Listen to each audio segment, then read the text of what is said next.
We sit down to film a podcast and something happens, like the battery dies or the dog barks, or last night it was like the fireworks were going off outside and Ollie is just so annoyed. Like, I get Why am I annoying? He's just, you know, when you wake up and your partner just annoys you just inherently. Oh. You're just so like, usually I'm like, oh, he's so cute. I'm just like, so you sweet. are, like, I just want to chop all your hair off. Oh. Well, if I have a new hairstyle next time you guys see this, we know what's going on. I just like, sometimes I just get the rage. What was that? See, this is what I mean. Basically, husbands are annoying when they don't describe what they're doing, and he's like clicking away on this computer, like takey man, takey I'm a man. Is that literally how I'm you a perceive me? man, takey. I'm like, hello, Ollie, what's happening? What are you doing? I'm doing techie man stuff. It's when you do that voice as well. Techie man. I literally remember I was staring at you. What did you say to me? When I get really irritated, he starts taking the piss out of me. You said you were going to like... You said, Ollie, I'm going to... strangle you. Yes. You're going to Which I didn't mean, because I'd never do that, but it's just the rage. And I was like, come on then. Do it. Come on, show me what you got. Come on. Take me outside. And then I laugh, to be fair. Because he knows I'm not going to do anything, obviously. Please back me up, Ollie, because I sound like... threatening violence. No, but you just irritate me so much that I just didn't know what was going on. You just so sound like, techie man. I was like, the only way for you to respond to me is rage. Is that so? Not normal conversation. Rage. At one point, you sounded like a Dalek. Oh, I was like, you're going to kill me, or something like that. You're going to strangle me. You're going to strangle me. Why is this so funny? I don't know whether it's just because we're hysterical and we're trying to film and record episode 2. I keep saying to Ollie, like, I can understand why people like podcasts don't work, because it's so much work. There's so much to do. Like, we're TikTokers, we're YouTube Shorts creators. Why is this taking longer than half an hour to do one thing? What's going on? We're just not used to it. And now he's got this screen. So an audio description of this screen, basically he can see 2 cameras, because it's just me and Ollie in this room. And he's got this camera. He'll hold it up to his camera. Audio describe what you've got, Ollie. It's basically my mush. No, it's I've tacked it onto your tripod. Oh, lovely. Because the £300 just wavering in the breeze. No, it's Is the dog going to just, drop it and it'll just fall off a cliff? No, and then the screen will smash like everything else in our life. Actually, considering the amount that I dropped my phone, it's surprising that my phone has not got a single crack on it. Honestly, Ollie's phone, the reason that he's still on iPhone 11 isn't because he hasn't got any money. It's because he drops it so frequently and that I literally will not let him have another phone. Not that I sound psychopathic. You won't let me have another phone. Please, Nanny, give me another phone. Please, Nanny. Yeah. Trying to just get the you inner can posh get what boy. you want. You're big enough and ugly enough to get what you want. Big enough Okay. and ugly enough. I can't just flutter my eyes at the person at Apple. Like, give me a phone, please. Big enough and annoying enough, I should have said, because you're actually really, really hot. But that's another podcast. That's your opinion. That's another podcast, I think. But yeah, we've got this screen, and it's it's like a tiny. How big would you say it is? Like a DS? It's a 5-inch screen, so it's a decent size. It's like sort of A6. And so he can see his lovely wife's face, because he can't see. Like my camera that's pointing at me is apparently too small for eyes. Oh no, it's just pointing. I don't get sighted things. The screen's pointing the wrong way, so the lens is in the way of me seeing the screen. This is But I'd Never Marry a Blind Woman, a show where we answer all the questions you are too afraid to ask about dating, marriage, and finding love with a disability. I'm Lucy Edwards-Cave, presenter, author of my soon-to-be-published book, Blind Not Broken, and blind wife of... Me, Ollie Edwards-Cave, her sighted husband, and the man usually behind the camera. Every week on this podcast, we, your fave interabled couple, are going to debunk the stereotypes of dating with a disability, dive behind the inspiration porn headlines, and unpack your relationship dilemmas. So when people say, "But I'd never marry a blind person," you can answer, "Well, I would."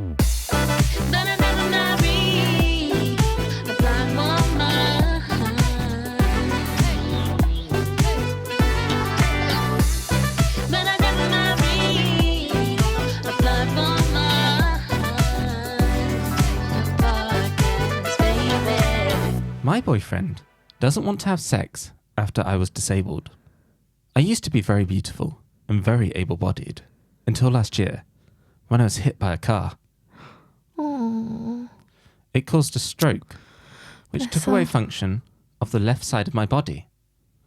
Wow. I also had a surgery on my skull that changed the way I look. We were together for almost a year before it happened, and we are still together now, and he visited me at the hospital every day. Oh, that's sweet. That is really cute. Sounds like you. Aww. We had a very healthy sex life before the accident. Now he's just never in the mood. I get it, because he's my caretaker now, as well as my boyfriend. And it's hard to separate me being a patient from me being his girlfriend. Right. He has a heart of gold, but oh my god, I miss sex. And yes, I am able to have sex. And yes, I am able to feel it. Okay, so she's just worried.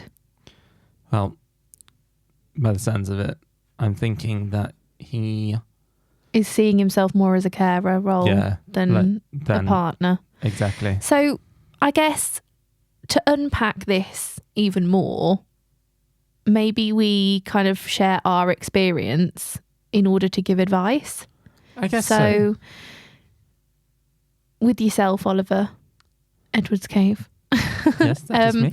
Talk to me about your carer role and how you feel like it has or hasn't changed, because I know you wrote a lot in our book, well, my book. Yes, with a little feature from myself. Yeah. With me reading it. So if you like these dulcet tones. You are good on the mic, actually. Oh, thank you.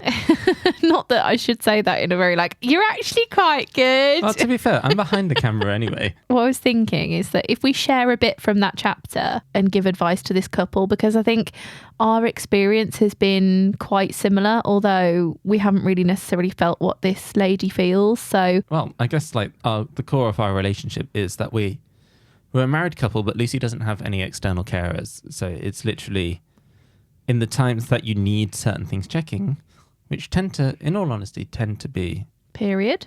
Mm-hmm. Whether, if you've got, a bad stomach or something, you ask me to come and check. Check the loo. Yeah. So if I've got, a urinary tract infection, which is quite often, not going to lie, I ask you whether my wee's cloudy, because obviously the doctor does ask you quite sighted questions. So I do rely on Ollie to do that. And I guess at the start of our relationship, I was a bit more apprehensive on whether to ask you. But how have you always viewed it? It's a weird thing because there's a sort of disconnect in my mind between the two. So our boyfriend, what should we call him? Bernie. No, we've had Bernard already. We can't just go for Bernie. Sebastian. Yes, so we got Sebastian. So, why do we always say it like that? What is it about us and that name when we go Sebastian? Quite Sebastian. posh. Oh no, Hans is coming out again. Guys, it's really weird. If Jamie and Sharper are listening to this right now, they'll know what I mean. He sends voice notes sometimes and he's like, Hans the lifeguard. I can't do it. Hans the lifeguard. Yeah. It's like a YouTube sketch from 2011 or something. Anyway, we're going off topic. Sebastian. Can you relate to Sebastian? No, I would say it's quite new, but you went blind 2 months into our relationship. So I guess we weren't living together though and things. So we didn't have that initial, but it sounds like he is very much... He's taken on that caretaker role and he's unable to separate it from the other role of like sort of being in a relationship. Yeah. And I mean, I guess if you have had your relationship one way and then your partner does, acquire a disability, it can be a big adjustment. But I guess we had that at 15, 16, 17 years old. And how did we get through it all? It's quite hard to unpack, isn't it? But it is. How did you feel? Did you feel like a carer in those early days when you were kind of helping me? I don't think so, because I think there's a few mixes of things. I think we had that sort of 16, 17-year-old new relationship sort of like, ew, I can't even fart around this person. Like, True. sort of thing. So like we didn't now get... it's Virgo. Thanks. R.I.P. my nose. Sorry. Oh my gosh. Yeah, it was young love, and then now, I mean, I guess it develops into something beautiful, like mature love and everlasting love and marital love. And yeah, well, we matured together, didn't we, with it? Yeah. And I guess like it just so happened that we're the people that we are. Yes. Where we kind of grew up together. I don't seem to be particularly easy to gross out either. Yeah, no, you're not. So I can happily look at, like, if Lucy asked me to check her period, like, it's just part of the human experience. Body, yeah. Like, It doesn't... It's not like, that's gross. It's just like, yeah, that's period. We don't really connect that part of our life with our relationship and our sex life, do we? No. At all. It's like we never have, though. Like, ever. You've never gone, that's gross. I've just seen your period. Yeah. And I guess, like, in some ways, there's certain things like, if you're vomiting. If you're what? If you're vomiting. If you're throwing up. Sorry, it was just a bit of a curveball. Sorry, if I'm thevom.com in the loo. Yep. Okay. Like, I know that we're probably not having sex that night. Well, no, because I'm ill. Exactly. And by the time that you've kind of got better, like, I've kind of forgotten about that gross thing anyway. Well, yeah, exactly. So, but this implies that period is gross like vomiting. Well, no, it's not. But like also that, again... You mean it's the same kind of thing? What you're saying is, you check my period and then it's not usually like either the same night / like several days later or several hours later. There's time in between that you can have a nice date. You can do other things. Like, life is very... You can resume that relationship role in the time between the time that you checked. Like, live in the now. Like, at the end of the day, right, let's think about this. Look, if I was to give advice to them, aren't we all, as couples, many things to each other? Now, yes. Ollie is my carer. Yes. But he is also my husband. And he is also one day going to be the father of my children, hopefully. And, that's many roles within one relationship. So we're all going to wear so many hats, just like individually, our individual kind of personalities away from our relationship also take on many things as well. I'm bisexual. I am also blind. I am also a redhead. Like, those are characteristics I will always have, and you can't really separate them because they are me. Whereas, again, like, us two as a unit of people, we are going to be lovers, but we're also going to be, I don't know, like house owners together. We're going to be dog owners together. We're going to eventually be parents together. Like, we all take on different roles. Exactly. And financial stuff isn't sexy anyway. No. Well, no, exactly. It is just how you view it. And, a caring role, yes, is intimate and can be seen possibly to some people in some ways as a bit gross, or you can see it as we're really, really close. It's made us closer. It's made us stronger we grew up very, very quickly, didn't we? Yeah. Emotionally, but also physically. It's emotional maturity as well, I would say, to handle something like that. If you can't, I would say it's possibly a personality type and you weren't meant to have a relationship in that way anyway. If Sebastian is of that nature, then, and they do want to be together in that way, then I would probably advise, maybe if they've got the money, hiring a carer of a different sort. Yeah. Like someone to do those gross jobs in some sense. Like Gross. well, as in like poos and like. Ollie, can I say something? You were about to. You were going to get that period. He's calling periods, guys. Well, a little bit. No, periods aren't. I said that at the very start. Ollie, if you said to me, Lou, I'm really, really ill. Can you wipe my bum?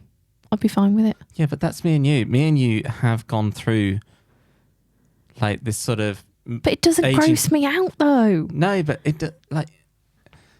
Some people are a lot more squeamish. Some people, I guess so. Like, can't. But you're saying it's gross, but it really is. Like, well, I would not call that a gross job with me and you. I wouldn't necessarily call these things gross, but like they are perceived to be gross of the sense of, well, like it's to do with pee, poo, vomit, bodily True. excretions that smell.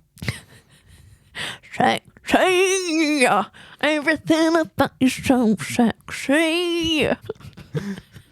So like it's a hard one to give them advice on this relationship, like because it depends on your personal squeamish tolerance. Yeah, if they're not very good with squeamishness, and she's unable to separate. Well, if she truly can't like do bits of it herself as well, because like she's newly disabled as well, she still might be learning this stuff. Yeah, she might not have any mobility aids.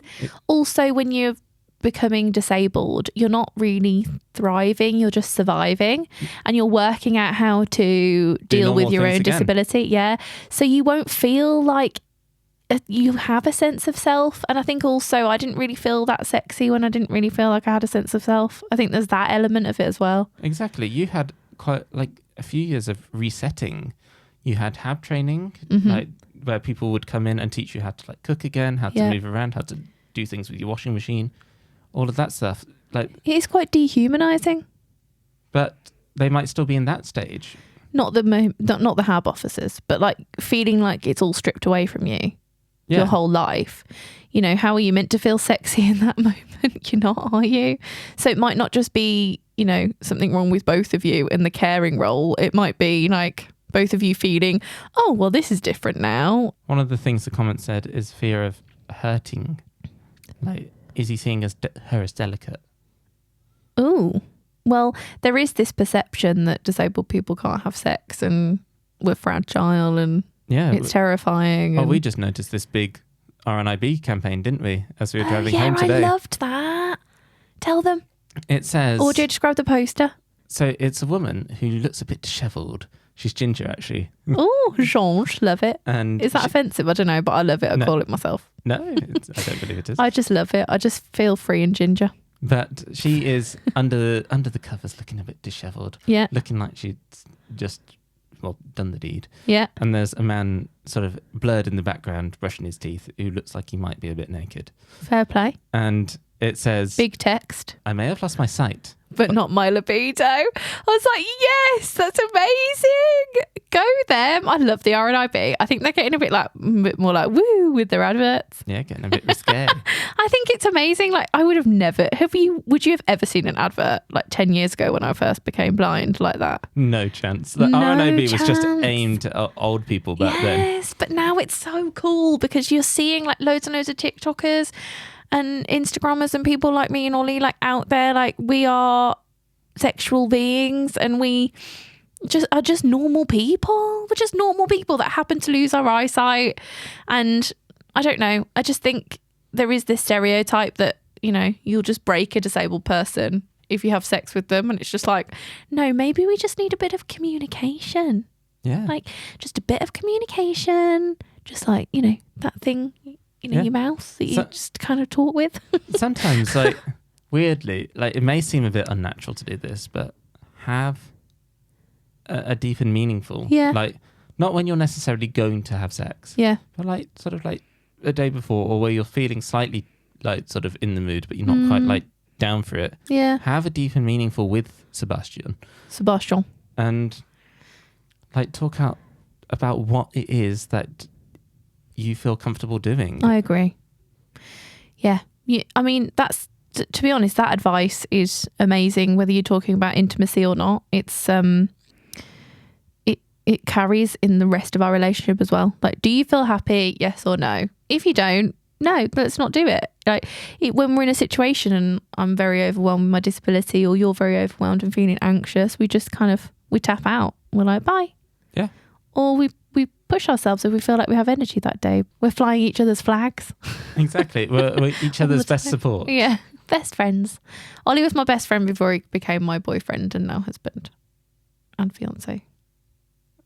I think you got the order wrong. I have, yeah. Right. So now it's time for the mean YouTube comments. Oh. This is the section of our podcast where we talk about either a comment that we've been left that's a bit cray in the slightly restricted section of our YouTube or TikTok algorithm within the depths, and or a newsworthy story. So what have you got for me today, Ollie? This one's a very cute one. So, runner and guide marry after 7 years side by side. Oh, I saw this. It's so cute. A woman who thought her visual impairment made running too difficult and inaccessible has married the man who became her running guide. Oh, it's so cute. I saw them on Twitter, actually. I'll follow her now. Oh, do you? Yeah. I saw it come up and I was like, you are too cute. It is adorable. So how did they meet again? So, Kaylee Barton from Southport had never been running until she decided to try a parkrun event in 2016. And Mike Leatherbarrow stepped in as her guide. Oh, what a second name. I know. Leatherbarrow. Well, knowing the English language, it's probably pronounced like Leathborough. Leathborough. Leathborough. Yeah, maybe. But, I don't know. A Leatherbarrow. Yeah. Yeah. After 7 years of parkruns, half marathons, and even the London Marathon, the pair married last week. Oh my God. To be fair, you need to have good chat when you're running that marathon because it is so long. I was crying at mile 21. That was back in 2017. I would not be able to run it right now. To be fair, I'm surprised you could talk at that point because when you ran past, you were like... What the hell was that sound? Sounds like a pug. Like a pug? You sounded like Ollie the pug. Oh my gosh. Oh my God, no. At mile 21, I was crying because I heard Ollie's voice like, ugh. And I was with my guide runner, Steve. And I just feel like you really do make friends with your guide runner because you're running that long and it's so many hours and you feel like you've hit a brick wall so many times and you're on the brink of going mad or just like stopping. Yeah, you're like permanently pushing each other. Yeah. And then I guess like when you started, you weren't a big runner either. So no. You had that sort of like encouragement to get started and it, like that support network, and like you like joined all these runs and you gradually sort of got to know everyone in the running circles. I think you do. It's really sweet. So cute. So they just kept running and running and running and now they're married. Yeah, What was their wedding like? We don't know much about the wedding, but we do know that Mr. Leatherbarrow, age 49, had been a volunteer at the London 2012 Paralympics. Oh, and brilliant. he was inspired to become a running guide for visually impaired people. Oh, that's amazing. Because I know that I found my first guide on British Blind Sport. Yeah, they've got a find a guide section. Yeah, and you just type in your postcode and it's amazing. And I mean, you used to run alongside me and my guide runner, didn't you, Ollie? Yeah, like, well, you guys got started and then you were like, Ollie, come along, get fit. I was like, oh dear. Like, oh dear. He hates running, guys. I made it to 13 miles and then I was like, no, I'm tapping out. Yeah, I'm like, this is not fun anymore. This is just like, we're just running. Like, Can I just say... Is there a beast behind us? Like, why are we running? What are we running from? Can I say something? This is not fun anymore. I think someone would say it's not fun like the first 5K. Well, it's not. I think it's really fun. I think because you're pushed to the extremities of your body and you go out of your mind. Get those endorphins. Yeah, in such a lovely way. I think your whole body is working towards a goal and you're so proud of yourself when you've finally done it. It's just the best feeling when you've crossed the finish line. So I can see why it was such a love story. It's so cute. Yeah, Sorry. it is. They said, as the miles progressed, so did our love for one another. And we chatted a lot because running long distances can be quite boring. Yeah. So they're full on. They appreciate your... No, but also on my Apple Watch, I think it cut out. It was one of the older models, and at like mile 21, I was outside this bloke's lawn. I remember it was like, I think it was like mid-April, and it was really sunny, and this guy was mowing his lawn, and me and Steve were like running past. And Steve, my old guide runner. And I just started shouting at my watch. It stopped working. I was like, my watch! Why are you not working, Daniel? Because my voiceover voice is called Siri. It's Siri, Daniel, Siri. Blah, blah, blah. Daniel. And I don't know, you just do have a kind of sense of an outer body experience. So that is so cute, Ollie. What are we going to do next? I don't know. Well, we do part run together, but we're kind of already married. So like we've done it so slow. Oh. You know what? Like it's so slow now. It's the trying that like matters. I know, but to the point where, right, we go to parkrun, and my in-laws, they do take the mick in an endearing way. I love them. I love that we go with them, but it's so hilarious. Like me and Ollie are like, I'm like, because I'm literally at the point where there's a slight hill. Couch to 5K. There's a slight incline, and I'm like, Ollie, when are we at the top? But there's a point where I stop, and you're like, no, there's only a little bit to go. Yeah, I guess like it's just. I'm like, come on, Lou, and you're like, why am I not on a treadmill? This is not. And I'm like, listen to the birds, and you're like, they all sound the same, and it's. And now it's raining. You don't get the rain in the treadmill. I know. And I'm like, it's free aircon, and in my case, I get stung by a wasp on my knee. I don't know what happened there. So this is when Ollie went with his mama. Yeah, you ducked out that week. Yeah. I was on my period, okay?